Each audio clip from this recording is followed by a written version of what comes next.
दो स्टेटमेंट हुए, एक हुआ विपक्ष के नेता का, दूसरा हुआ माननीय राजनाथ सिंह जी का, रक्षा मंत्री जी का। ये कहते हैं कि 1 करोड़ रुपया नहीं मिलता है। श्री राजनाथ सिंह ने अधिकृत रूप से कहा कि मारे जाने वाले अग्निवीर को जो शहीद होता है उसको 1 करोड़ रुपया मिलता है।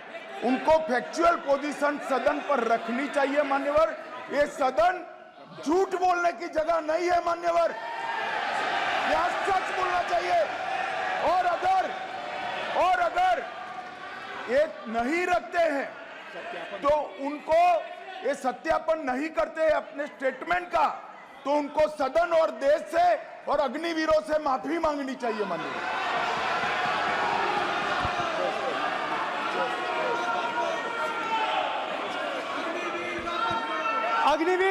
अग्निवीर की सच्चाई मैंने फ्लोर ऑफ द हाउस पे रखी है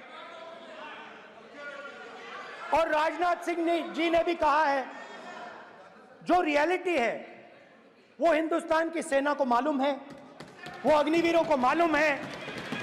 उनके कहने से या मेरे कहने से कोई फर्क नहीं पड़ता, सच्चाई तो उनको मालूम है। उनको मालूम है सच्चाई कौन बोल रहा है।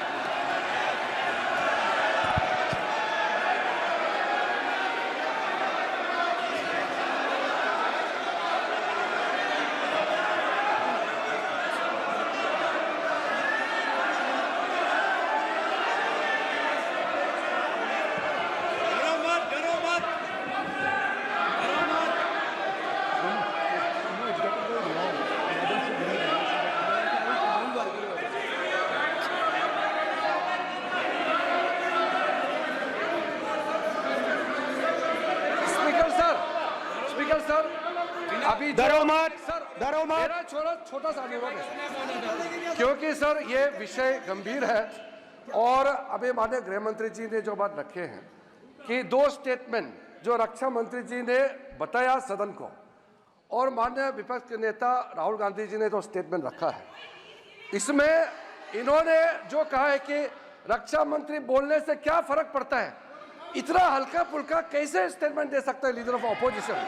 इसलिए सर इन्होंने जो बात रखा है पुष्टि करना चाहिए और हम लोग भी सर नियम के मुताबिक अपना बात रखेंगे सर।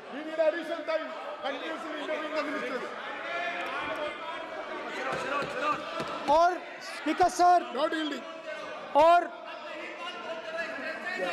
स्पीकर सर देश की सेना जानती है, पूरा देश जानता है कि अग्निवीर स्कीम सेना का स्कीम नहीं है, पीएमओ का स्कीम है। और पूरी सेना जानती है कि स्कीम प्राइम मिनिस्टर का ब्रेन चाइल्ड था, स्कीम सेना का ब्रेन चाइल्ड नहीं था। जैसे नोटबंदी की गई वैसे ही आर्बिट्री तरीके से। अध्यक्ष महोदय, अध्यक्ष महोदय, मैं नेता प्रतिपक्ष से विनम्रता पूर्वक अनुरोध करना चाहता हूं कि कृपया वह सदन को गुमराह करने की कोशिश न करें। अग्निवीर योजना के संबंध में बहुत सारे लोगों से 158 ऑर्गेनाइजेशन के साथ सीधा संवाद स्थापित हुआ है, उनके सुझाव लिए गए हैं, तब यह अग्निवीर योजना लाई गई है और बहुत सोच समझकर यह योजना लाई गई है। और मैं यह भी स्पष्ट कर देना चाहता हूं, इस प्रकार की योजनाएं दुनिया के कई देशों में है, यूएस में है, यूके में है, वहां पर किसी को कोई किसी प्रकार की आपत्ति नहीं है। अब बिना अग्निवीर योजना के बारे में समझे, बिना उस संबंध में कोई पूरी जानकारी हासिल किए इस तरीके से सदन को गुमराह करना, इसे कदापि उचित नहीं ठहराया जा सकता। महोदय, मैं तो आपसे यह अनुरोध करूंगा, इसे सदन की कार्रवाई से बाहर निकाला जाना चाहिए। आपको देखिए, सिंपल सी बात है स्पीकर सर, इनको अग्निवीर अच्छा लगता है, आप उसको रखिए, हम उसको बदल देंगे, हटा देंगे। सिंपल सी बात है, हमारी सरकार आएगी, अग्निवीर को हम हटा देंगे। क्योंकि हम सोचते हैं कि अग्निवीर सेना के खिलाफ है, जवानों के खिलाफ है, देशभक्तों के खिलाफ स्कीम है। हम इस स्कीम को नहीं चाहते।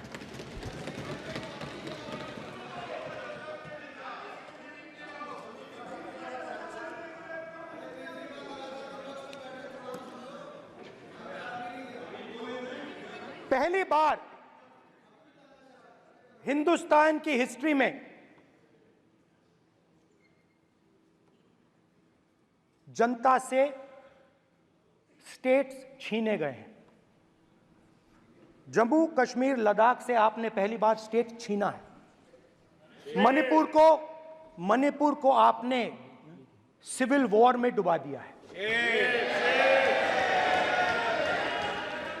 मणिपुर को आपने और आपकी योजनाओं ने, आपकी पॉलिटिक्स ने जला दिया है। और आज तक हिंदुस्तान के प्रधानमंत्री मणिपुर नहीं गए हैं। ऐसा लगता है कि मणिपुर हिंदुस्तान का प्रदेश नहीं है। प्रधानमंत्री के लिए मणिपुर स्टेट ही नहीं है। मणिपुर में सिविल वॉर हो ही नहीं रही है। और एक बार बयान दिया हमने, मतलब प्रेशर लगाया, हम गए, हमने प्रधानमंत्री से कहा एक मैसेज दे दीजिए, मणिपुर चले जाइए, जनता की वहां रक्षा कीजिए। नहीं,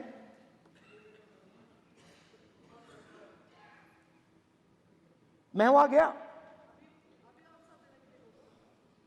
कुकीज और मेइते से दोनों से मिला। आज तक नहीं, आंसर नहीं मिलेगा, मिल नहीं सकता। मणिपुर इनके लिए हिंदुस्तान का प्रदेश ही नहीं है। मणिपुर है ही नहीं,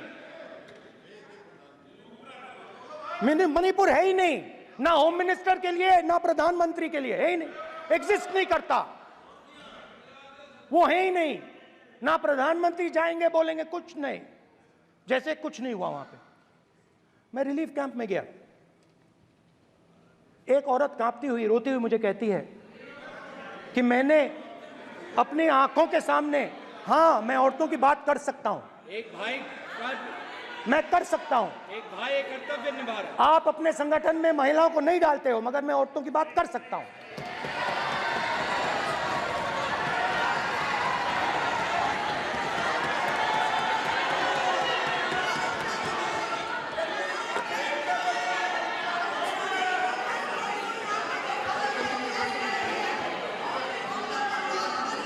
मुझे कहती है मैंने अपने आंखों के सामने, मेरे आंखों के सामने मेरे बच्चे को गोली मारी गई। मैं भागना नहीं चाहती थी, मैं मरना चाहती थी, उसके साथ मरना चाहती थी। मुझे घसीट के वहां से ले गए और फिर मेरे को अपने बच्चे की फोटो दिखाती है, कांपती हुई ऐसे फोटो दिखाती है। ये आपकी योजनाओं का नतीजा है। आपको शर्म आनी चाहिए।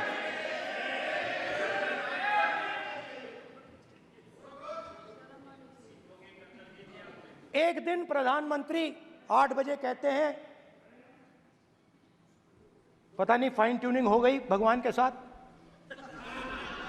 डायरेक्ट मैसेज भगवान, सर ने बोला है, सर प्रधानमंत्री ने ये बोला है, ये मैं नहीं बोल रहा हूं, प्रधानमंत्री ने बोला है कि मेरा डायरेक्ट कनेक्शन है भगवान के साथ। मैंने नहीं बोला, मैंने नहीं बोला। Social media chief also board भगवान जगन्नाथ। एक मिनट प्लीज, एक मिनट तो एक पता मिनट नहीं- माननीय राहुल गांधी जी, एक मिनट, माननीय सुरेश, एक मिनट 8 प्लीज, एक मिनट रविशंकर जी, प्लीज एक मिनट। माननीय सदस्यगण, आप वरिष्ठ नेता हैं, सदन के नेता होते माननीय प्रधानमंत्री जी, और हम सबको माननीय प्रधानमंत्री जी का सम्मान करना चाहिए। ये सदन में हमेशा उच्च कोटि की परंपरा मर्यादा रही है। नो सर नहीं, गौरव अगर आपको स्पीकर सर, मैं की पुरानी पार्टी है। गौरव स्पीकर सर, मैं रिस्पेक्ट कर रहा हूं। ये प्रधानमंत्री के शब्द हैं, मेरे शब्द नहीं हैं। ये प्रधानमंत्री जी ने कहा है, पब्लिक में, मीडिया को कहा है कि मैं बायोलॉजिकल नहीं हूं, मेरा डायरेक्ट कनेक्शन भगवान के साथ है। मैं नहीं बोल रहा हूं, प्रधानमंत्री मोदी जी ने बोला है। तो पता नहीं उस टाइम 8 बजे भगवान का मैसेज आया होगा हिंदुस्तान वही मगर फिर श्री राम ने आपको दूसरा मैसेज दे दिया अयोध्या में। भगवान का मैसेज आया होगा मोदी जी नोटबंदी कर दीजिए। नोटबंदी कर दिया, डायरेक्ट ऊपर से आया मैसेज, ऑर्डर आया खटाक। और अलग अलग ऑर्डर आते हैं। अदानी जी वाला ऑर्डर आता है, बंबई एयरपोर्ट अदानी जी का ऊपर से ऑर्डर आता है, खटाखट ऑर्डर आते हैं। तो नोटबंदी कर दी। स्मॉल और मीडियम बिजनेसेस जो हैं, जो हिंदुस्तान की रोजगार की रीढ़ की हड्डी है, बैकबोन है, उड़ा दिया, खत्म कर दिया। आज नतीजा यह है कि ये जो भी करना चाहे करें, हिंदुस्तान के युवाओं को रोजगार नहीं मिल सकता। Job creation backbone is broken, finish, खत्म। नोटबंदी की, गलत जीएसटी लागू की, उड़ा दिया। अब मैं सोचता हूं, पहले मैं सोचता था ये पता नहीं कैसे हुआ, अब मैं समझता हूं कि ये अदानी जी, अंबानी जी जैसे लोगों के लिए किया गया था। ये रास्ता साफ करने का तरीका था, रास्ता साफ करने का तरीका था। इनकम टैक्स डिपार्टमेंट उनके पीछे पड़ा रहता है, जीएसटी